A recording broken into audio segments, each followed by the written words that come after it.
Assalamualaikum warahmatullahi wabarakatuh. Yang terhormat Ibu Dr. Ririn Iriani, Sarjana Ekonomi, Magister Ekonomi, serta teman-teman yang saya banggakan. Salam sejahtera bagi kita semua. Om Swastiastu, Namo Buddhaya. Sebelum itu, saya berterima kasih juga atas rekan saya yang telah menyusun PPT sedemikian rupa sehingga kami dapat mempresentasikan pada kesempatan kali ini, yaitu Amir Mahmud dengan NPM 026. Oke teman-teman, sebelum kita masuk ke dalam materinya, saya ingin memberi suatu pepatah nih, yaitu tak kenal maka tak sayang. Maka dari itu, perkenalkan nama saya Sarul Anam dengan NPM 054. Lanjut. Saya Firman Eka Putra dengan NPM 045. Saya Muhammad Ki Januar dengan NPM 042. Oke, karena sudah berkenalan dengan kita semua, kira-kira dari teman-teman sekalian udah ada yang tahu nggak kita akan bahas materi apa pada kesempatan kali ini? Ada yang tahu nggak? Oke, materi yang akan dibahas pada kesempatan kali ini yaitu pengukuran kegiatan ekonomi. Oke, tanpa basa-basi lagi, untuk pemateri pertama yaitu Firman, saya persilahkan.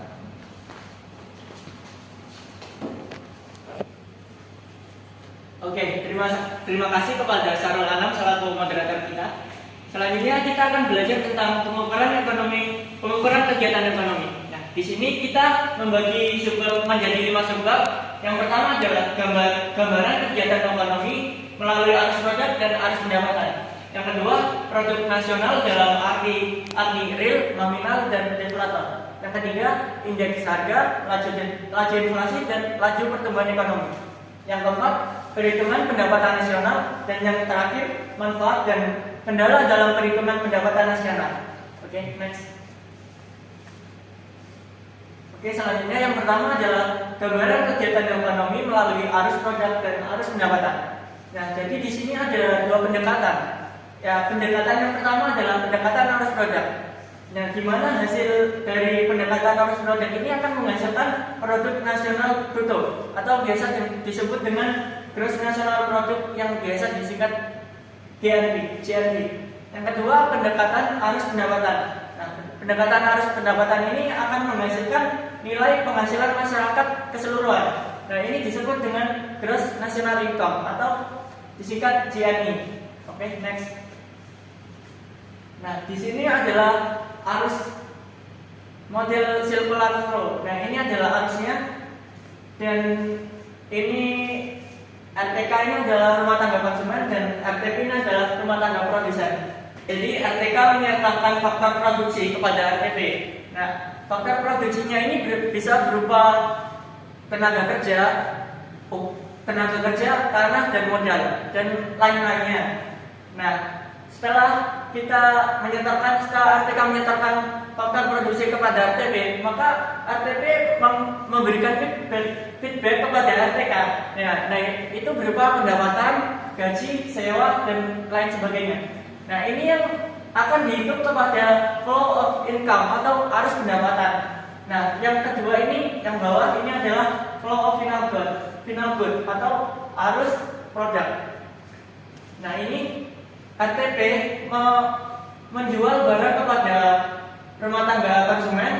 Nah, terus rumah tangga konsumen membayar barang dan jasa tersebut kepada RTP. Nah, jadi ini yang disebut dengan pendekatan arus pembayaran hasil produksi. Oke, selanjutnya. Yang selanjutnya adalah pengertian GNI dan GNP.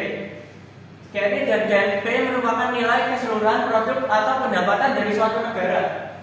Nah, GNI ini jadi dengan GNP, artinya GNI sama dengan GNP.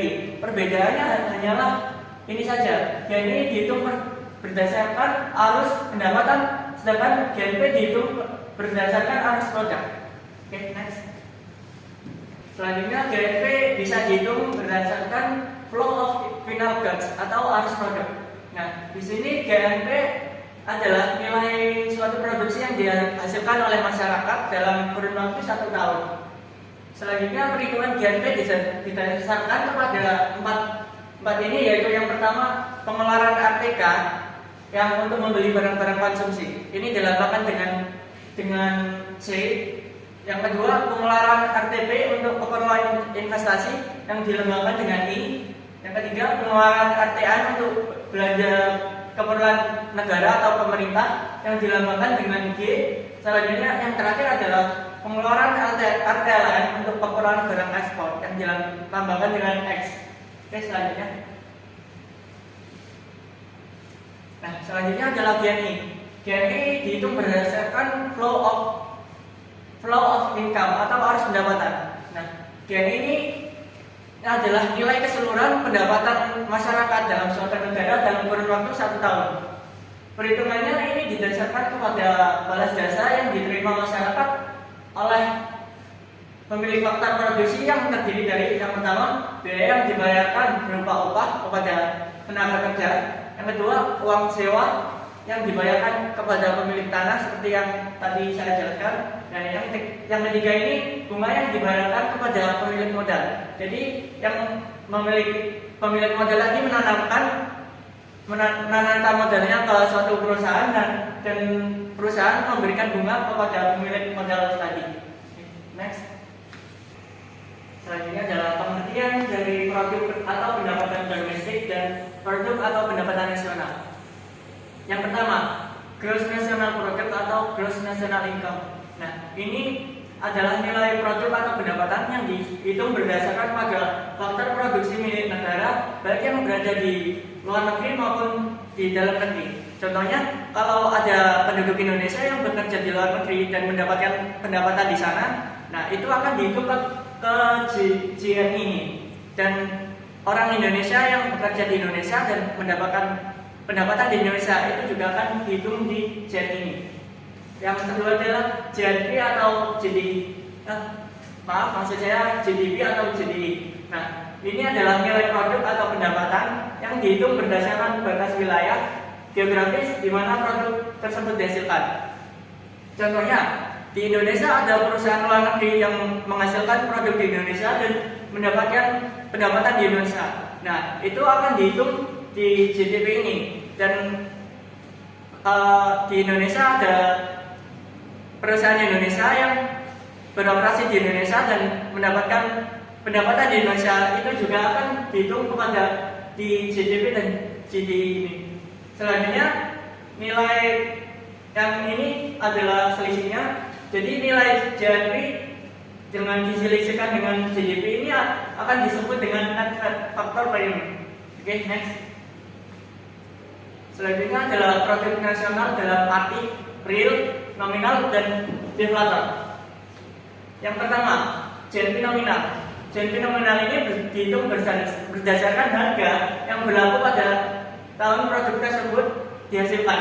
Yang kedua adalah GNP real. GNP real ini adalah nilai produk dihitung berdasarkan harga tahun tertentu yang ditetapkan sebagai tahun dasar. Dan yang terakhir, GNP deflator adalah nilai produk yang dihitung berdasarkan persentase nilai GNP nominal dibagi dengan GNP real. Mungkin selanjutnya akan diberikan contohnya biar bisa mengerti. Oke, next. Nah, di sini adalah contoh perhitungan dari GNP nominal, real, dan deflator. Yang pertama kita akan menghitung GNP nominal dulu. Nah, GNP nominal ini adalah pengalian dari volume atau jumlah produk keseluruhan dari tahun tersebut dikalikan harga beras per ton.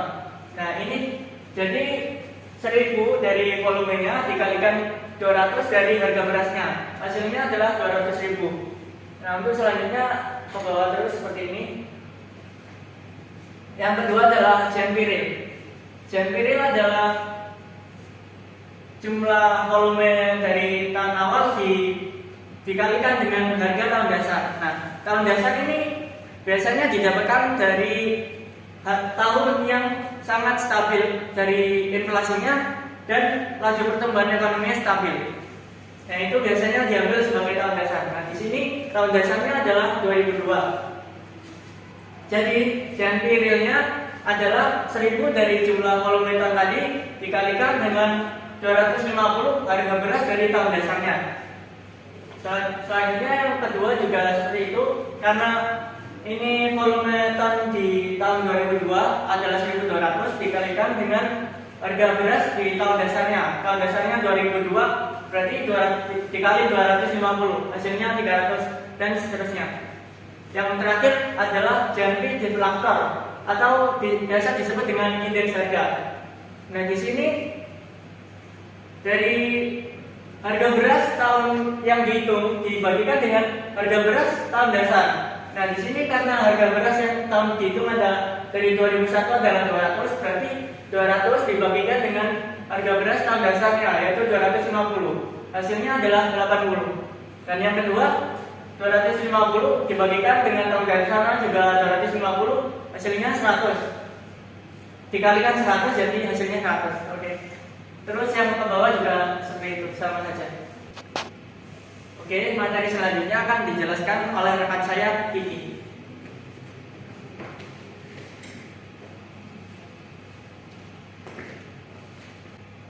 Oke, terima kasih untuk Firman. Untuk materi yang selanjutnya yaitu perhitungan laju pertumbuhan ekonomi atau LPE. Nah, di sini jika dihitung berdasarkan nilai GNP nominal, dirumuskan dengan LPE atau laju pertumbuhan ekonomi GNP nominal sama dengan GNP NT dikurangi GNP NT min 1 per GNP NT min 1 dikali 100%. Nah, di sini GNP NT adalah tahun dasar yang akan dihitung dikurangi GNP NT min 1. GNP NT min 1 ini tahun sebelumnya. Jadi ini ada contohnya LPE GNP nominal tahun dasarnya tadi yang dijelaskan oleh Firman kan 300.000 dikurangi tahun sebelumnya yaitu 200.000 dibagi dengan tahun sebelumnya dibagi 200.000 dikali 100%. Nah, hasilnya 50%. Kenaikan yang 50% adalah berdasarkan kenaikan volume produksi dan kenaikan harga. Masih ada berpengaruh laju inflasi. Oke, next. Oke, selanjutnya itu perhitungan laju pertumbuhan ekonomi atau LPE yang dihitung berdasarkan nilai GNP real. Nah, dirumuskan dengan LPE GNP real sama dengan GNP NT dikurangi GNP NT min 1 dibagi GNP NT min 1 dikali dengan 100%. Nah, GNP NT adalah tahun dasar yang akan dihitung dikurangi tahun sebelumnya dikali 100%. Nah, ini ada contohnya seperti soal yang dikerjakan oleh Firman tadi. LPE GNP real ini 300.000 dikurangi 250.000 dibagi 250.000 dibagi dengan tahun sebelumnya dikali 100%. Nah, di sini hasilnya 20%. Kenaikan yang 20% adalah berdasarkan hanya kenaikan faktor produksi. Next. Selanjutnya yaitu laju pertumbuhan ekonomi. Nah, di sini ada 3 bahasan. Yang pertama yaitu indeks harga. Indeks harga adalah rata-rata tertimbang dari harga produk berdasarkan uang yang berlaku di pasar. Nah, indeks harga juga bisa dikatakan sebagai statistik yang menyatakan tentang perubahan harga dari satu periode ke periode berikutnya. Yang kedua, contoh dari indeks harga sendiri yaitu ketika kalian membeli daging ayam, pasti kalian merasakan sebelum Lebaran daging ayam pastinya murah. Nah, ketika mendekati Lebaran, pasti daging ayam itu mengalami kenaikan. Nah, itulah yang disebut sebagai indeks harga. Bahasan yang kedua yaitu laju inflasi. Nah, laju inflasi merupakan laju perubahan tingkat harga umum dari tahun ke tahun dan biasanya kenaikan harga pada tahun tertentu dari tahun sebelumnya. Nah, laju inflasi juga bisa dikatakan sebagai kenaikan harga secara menyeluruh dan secara terus-menerus dalam satu periode. Selanjutnya yaitu laju pertumbuhan ekonomi adalah suatu angka dalam persentase yang memperlihatkan tinggi rendahnya atau cepat lambatnya pertumbuhan ekonomi suatu negara pada satu tahun tertentu. Nah, faktor-faktor yang mempengaruhi laju pertumbuhan ekonomi diantaranya yang pertama adalah SDA atau sumber daya alam. Sumber daya alam diantaranya yaitu kesuburan tanah. Nah, kesuburan tanah ini juga bisa mempengaruhi laju pertumbuhan ekonomi. Untuk yang kedua yaitu SDM atau sumber daya manusia. Nah, SDM dapat mempengaruhi juga laju pertumbuhan ekonomi karena pembangunan dalam suatu negara itu juga tergantung kepada SDM-nya. Semakin SDM memiliki kompetensi yang tinggi, maka pertumbuhan ekonominya juga akan meningkat. Yang ketiga yaitu ilmu pengetahuan dan teknologi. Nah, di dalam suatu negara, jika ilmu pengetahuan dan teknologi semakin berkembang, maka laju pertumbuhan ekonominya juga akan meningkat. Oke, next. Selanjutnya bentuk-bentuk indeks harga. Nah, bentuk-bentuk indeks harga ini ada 3. Yang pertama indeks harga konsumen atau Consumer Price Index CPI. Indeks harga konsumen mengukur biaya sekelompok barang-barang dan jasa di pasar. Nah, indeks harga konsumen ini biasanya dikelompokkan ke dalam 4 kategori. Di antaranya ada makanan, pakaian, perumahan, dan juga aneka barang dan jasa. Selanjutnya yaitu indeks harga produsen atau Producer Price Index PPI. Indeks harga ini mengukur tingkat harga pada tingkatan produsen atau pedagang pasar. Yang ketiga yaitu GDP deflator atau deflator GDP. Indeks harga ini merupakan rasio GNP nominal dan GNP real. Yang diukur pada indeks harga ini adalah perubahan harga atau nilai dari seluruh komponen GNP. Oke, next. Selanjutnya itu bentuk-bentuk indeks harga. Yang pertama, tentukan jenis barang dan barang ataupun jasa yang harganya akan diamati secara periodik. Yang kedua yaitu menentukan nilai produksi barang yang akan ditetapkan sebagai tahun dasar. Dan yang ketiga, amati perubahan-perubahan harga barang tersebut setiap periode atau waktu. Next. Oke, di sini ada contoh soal cara menentukan indeks harga. Nah, di sini diumpamakan jenis barangnya adalah makanan, pakaian, perumahan, transportasi, kesehatan, pendidikan dengan tahun dasar yang telah ditetapkan yaitu 2001. Nah, hipotesis atau dugaan anggaran tahun 2001 berdasarkan presentasi kepentingan ekonomis, konsumen membelanjakan anggarannya untuk makanan 20%, pakaian 5%, perumahan 25%, transportasi 10%, pendidikan 25%, dan kesehatan 15%. Nah, di tahun 2002 terjadi kenaikan harga untuk makanan yang awalnya 20% mengalami kenaikan 2%, pakaian 3%, perumahan 5%, transportasi 10%, dan pendidikan 15%, serta kesehatan 4%. Nah, cara menghitung indeks harga konsumen atau IHK dapat dihitung sebagai berikut. Nah, IHK 2001. Jadi kita hitung dulu IHK di tahun dasarnya. Tahun dasarnya yaitu 2001. Nah, 2001 untuk makanan 20%. 20% kan sama saja dengan 0,20 dikali 100. 100 ini adalah jumlah persen. Jumlah persennya kan ada 100. Nah, jadi 0,20 dikali 100 ditambah. Nah, pakaian 5% sama dengan 0,05 dikali 100 ditambah dengan perumahan 25%, 0,25, dan seterusnya sampai hasilnya 100. Nah, selanjutnya yaitu menghitung IHK di tahun 2002. Nah, di tahun 2002 ini kan mengalami kenaikan. Yang makanan awalnya 0,20 mengalami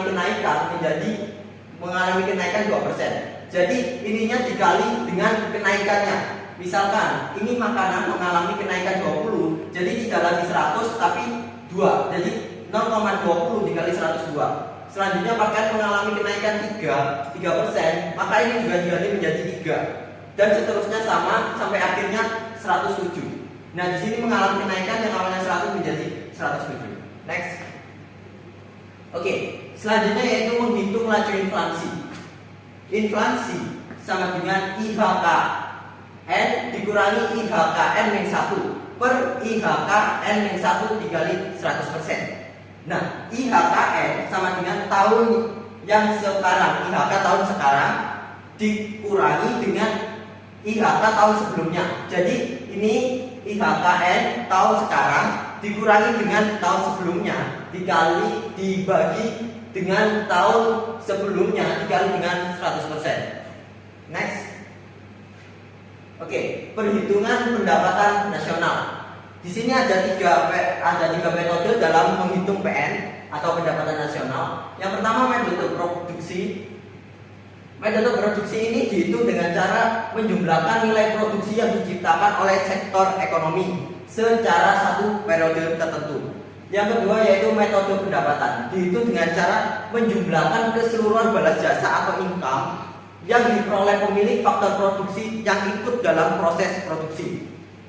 Yang ketiga ada metode pengeluaran. Nah, metode pengeluaran ini dihitung dengan menjumlahkan pengeluaran-pengeluaran yang dilakukan oleh berbagai kelompok masyarakat untuk memperoleh barang ataupun jasa yang dikonsumsi ataupun yang dipakai.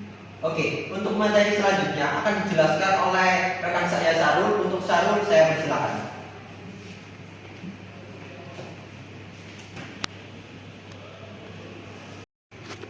Oke, terima kasih rekan saya Vicky atas pemaparannya. Pada kesempatan kali ini saya akan membahas yang pertama yaitu tentang metode produksi. Apa sih yang dimaksud dengan metode produksi? Seperti yang kita ketahui, metode produksi merupakan pendapatan nasional yang dihitung dengan cara menjumlahkan nilai produksi yang diciptakan oleh tiap-tiap sektor ekonomi selama satu periode tertentu. Nah, biasanya ini dia lakukan selama 1 tahun nih teman-teman. Lalu yang kedua yaitu yang dijumlahkan adalah nilai tambah ataupun value add yang diciptakan oleh tiap sektor yang ada dalam perekonomian. Yang ketiga, di Indonesia sendiri PDB berasal dari 9 sektor yang biasanya tercakup, nanti kita bisa jelas nanti ada di slide berikutnya, yaitu nilai setiap sektor lapangan usaha merupakan kontribusi dari lapangan usaha tersebut dalam pembentukan PDB atau produk domestik bruto yang dihitung berdasarkan nilai value add. Oke, next. Materi yang selanjutnya adalah perhitungan value add. Nah, teman-teman, mengapa sih kita perlu menggunakan perhitungan value add? Nah, alasannya menggunakan perhitungan value add yang pertama adalah dapat memperlihatkan peranan setiap sektor ekonomi. Kenapa? Dalam 9 sektor ekonomi yang sudah dijelaskan tadi terdapat tingkatan harga ataupun fungsi-fungsinya tersendiri. Maka dari itu peranan yang ada dalam sektor ini sangat berpengaruh pada perekonomian yang ada di Indonesia. Yang kedua adalah dapat menghindari perhitungan ganda ataupun double counting. Double counting. Kenapa? Ketika melakukan double counting, otomatis takutnya ada kesalahan data yang dilakukan oleh si penghitung tersebut. Oke, next. Nah, ini adalah contoh konsep perhitungan value add. Yang pertama, saya bisa sektor kegiatan ini ada dari kebun kapas, pabrik gumna, pabrik tekstil, pedagang hingga ke total produk nasional. Oke, saya akan jelaskan bagaimana cara menghitungnya. Yang pertama dari segi produk, dari kebun kapas menghasilkan produk kapas yang ternyata itu nilai jualnya sebesar 10 dengan tanpa biaya bahan, yaitu berarti nilai tambahnya adalah 10 karena sesuai dari harga awal. Lalu ketika dari kebun kapas diproduksi ke pabrik benang yaitu industri, ternyata ini naik sebesar 24.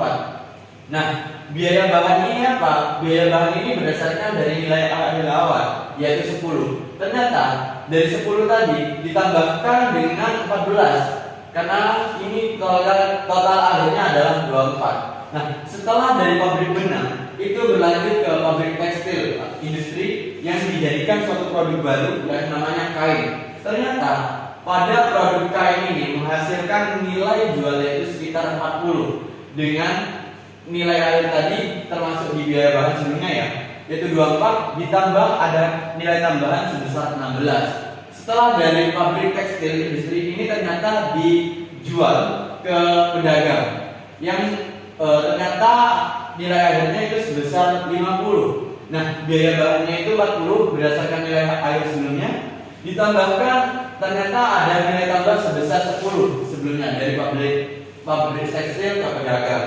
Nah, dari total keseluruhan itu nanti ada yang namanya total produk nasional, yaitu dari total keseluruhan nilai akhir dan nilai tambah. Itu nilai akhirnya ketika ditotal secara keseluruhan hasilnya 124 dan nilai tambah ketika ditotal secara keseluruhan yaitu hasilnya 50. Oke, next slide. Nah, ini yang saya jelaskan nih teman-teman, yaitu konsep perhitungan produk domestik bruto berdasarkan sektor lapangan. Dengan contoh, saya juga sudah jelaskan ada 9 sektor. Yang pertama adalah pertanian peternakan, kehutanan dan perikanan hingga ke jasa-jasa. Lalu, bagaimana sih cara menghitung dari setiap nilai dari setiap sektor ini? Oke, ternyata nilai value add-nya itu ternyata pertanian, peternakan, kehutanan dan perikanan itu sebesar 313.727,8. Loh, bagaimana sih cara kita untuk mendapatkan persentasenya? Nah, ketika kita sudah mendapatkan nilai value add-nya dari pertanian, hingga ke jasa-jasa itu di total secara keseluruhan teman-teman. Setelah di total secara keseluruhan, baru kita cari yang namanya persentasenya secara satu-satu. Caranya bagaimana? Yang pertama, pertanian, peternakan, kehutanan, dan perikanan. 313.727,8 dibagi dengan 2.463.242.000,3. Nah, ini akan menghasilkan 12,74. Hampir sama dengan yang nomor 2, yaitu perkembangan dan penggalian. Nilai value X-nya sebesar 189.179,2. Nah, apabila dibagi dengan 2.463.242,3, ini akan menghasilkan persentase yaitu sebesar 7,68. Oke, apabila teman-teman masih penasaran, kalian bisa coba dari nomor 3 sampai nomor 9. Jika hasilnya sama, berarti dari persentasenya itu benar. Nah, persentase yang dilakukan ini harus 100. Kenapa? Ini menjadi suatu penggambaran bahwa ini sektornya benar-benar efektif lah. Oke, next. Oke, yang selanjutnya adalah contoh A, konsep perhitungan pendapatan nasional dengan metode pengeluaran. Ada beberapa poin di dalam metode pengeluaran. Yang pertama adalah personal consumption expedition dengan simbol C. Yang kedua adalah gross private domestic investment dengan simbol I. Yang ketiga, net foreign investment atau next export net investment dengan logo X, dan government purchase of goods and service dengan lambang G atau gross domestic product. Nah, bagaimana caranya gross domestic product ini dilakukan? Yaitu dengan cara GDP sama dengan Y sama dengan C, yaitu personal consumption expedition, ditambah I, gross private domestic investment, ditambah G, yaitu net foreign government purchase of goods and service, ditambah dengan X min M. Biasanya ini X ekspor impor, teman-teman. Oke, next. Oke, teman-teman, lanjut ke contoh B. Konsep perhitungan pendapatan nasional dengan metode pendapatan. Ada beberapa poin yang nanti saya bisa jelaskan, yaitu wage and salaries rate, rent, interest, dan income of unincorporated enterprise dengan simbol WE. Yang kelima, corporate profit. Nah, corporate profit ini terdapat beberapa bagian, yaitu yang pertama direct taxes, deferred and distributed profit, and selanjutnya nanti akan dihasilkan national income, teman-teman. Ada juga division dengan simbol DR, dan yang ketujuh indirect tax atau in-tax. Nah, cara menghitungnya yang pertama adalah kita harus tahu corporate profitnya apa saja. Nah, apabila dari direct tax sampai undistributed profit ini dijumlahkan, nah ini akan ditarik ke sini, teman-teman. Nah, setelah ditarik ke sini, wage and salaries-nya berapa, rent-nya itu berapa, interest-nya berapa, income of unincorporated enterprise-nya berapa. Nah, itu semuanya nanti dijumlahkan, diletakkan di bagian sebelah yang kiri. Nah, nanti total secara keseluruhan akan menjadikan set itu yang namanya gross domestic income. Next. Oke, bagaimana sih cara menghitung pendapatan nasional? Ada beberapa poin juga. Yang pertama adalah nilai GDP sama dengan GDI dari contoh konsep A dan B ya teman-teman. Yaitu gross nasional diperoleh dari GNP sama dengan GDP atau gross domestic product ditambah net factor income yang tadi sudah dijelaskan. Nah, net faktor income itu sendiri selisih pendapatan faktor produksi dari luar negeri dengan pembayaran faktor produksi ke luar negeri. Lalu yang selanjutnya ada net national product atau NNP sama dengan GNP dikurangi depreciation. Selanjutnya ada national income dengan simbol atau NI yang sama dengan NNP dikurangi indirect tax plus subsidies. Lalu selanjutnya ada personal income atau PI, yaitu NI dikurangi corporate profit ditambah dividend ditambah transfer payment ditambah dikurangi social insurance ditambah net interest. Nah, di sini biasanya ada beberapa poin biasanya seperti net interest ataupun social insurance gitu ya. Itu biasanya tidak terdapat di dalam personal income. Nah, ini biasanya diabaikan saja, tetap tetap dijumlah berdasarkan apa yang ada gitu. Lalu yang selanjutnya ada disposable income dengan lambang DI sama dengan PI yaitu personal income dikurangi dengan direct tax. Oke, next. Selanjutnya manfaat perhitungan pendapatan nasional. Ketika kita sudah mengetahui apa saja sih yang dimaksud dengan pendapatan nasional, cara menghitungnya dan bagaimana seluk-beluk dari pendapatan nasional, ternyata pendapatan nasional ini mempunyai manfaat teman-teman. Nah, ada dua poin yang saya akan jelaskan pada teman-teman sekalian, yaitu secara umum dan secara khusus. Saya bahas yang secara umum terlebih dahulu. Manfaat secara umum untuk melihat perkembangan perekonomian suatu negara. Nah, saya bisa jelaskan bahwa setiap negara akan mengalami beberapa pertumbuhan ekonomi ataupun perkembangan ekonomi. Baik apakah itu negara itu berkembang, apakah negara itu tetap stagnan pada porosnya ataupun malah mengalami kemunduran. Nah, ini dapat diketahui melalui pendapatan nasional. Yang kedua adalah secara khusus mengetahui dan menelaah struktur perekonomian suatu negara. Kita bisa melakukan suatu penelaahan ini berdasarkan 3 subjek, yaitu membandingkan perekonomian dari waktu ke waktu. Nah, pendapatan nasional ini tentu dari tahun ke tahun ini memiliki range yang berbeda-beda. Contohnya aja 2014 hingga 2022. Nah, otomatis 2014 hingga 2022 itu ketika dilihat pendapatan nasionalnya akan memiliki perbedaan. Apabila pendapatan nasionalnya baik, secara tidak langsung akan mengetahui apakah strategi itu benar, apakah strategi itu baguslah, apakah kebijakan itu bagus, sehingga pendapatan nasionalnya itu bisa meningkat. Apakah justru pengeluarannya yang terlalu banyak di suatu negara, di suatu periode tertentu. Yang kedua adalah mengamati dan membandingkan kemajuan ekonomi antar daerah. Oke, kita bisa jelaskan, yaitu dari Surabaya, daerah Surabaya dan Bangkalan.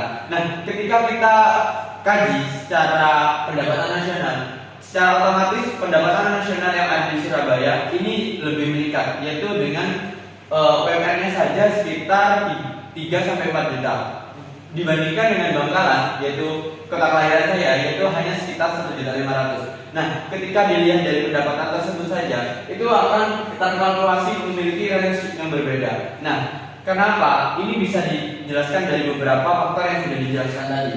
Yang selanjutnya adalah merumuskan kebijakan pemerintah. Nah, ini adalah suatu pengkajian bagi pemerintah bagaimana pendapatan nasionalnya ini bisa meningkat. Misal di tahun 2021 dan 2022 memiliki pendapatan nasionalnya jauh lebih rendah dibandingkan 2021. Nah, ini harus dikaji bagaimana kebijakan pemerintah ini ternyata kurang efektif di tahun 2022 dibandingkan 2021. Maka dari itu, ketika nanti berganti tahun, yaitu tahun 2023, harus ada perubahan-perubahan baru yang dilakukan oleh pemerintah untuk menaikkan standarisasi dari pendapatan nasional. Oke.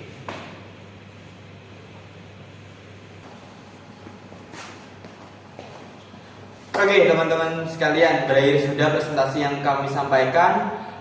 Terima kasih atas antusias teman-teman yang sangat sudah bersemangat menonton dari awal sampai akhir.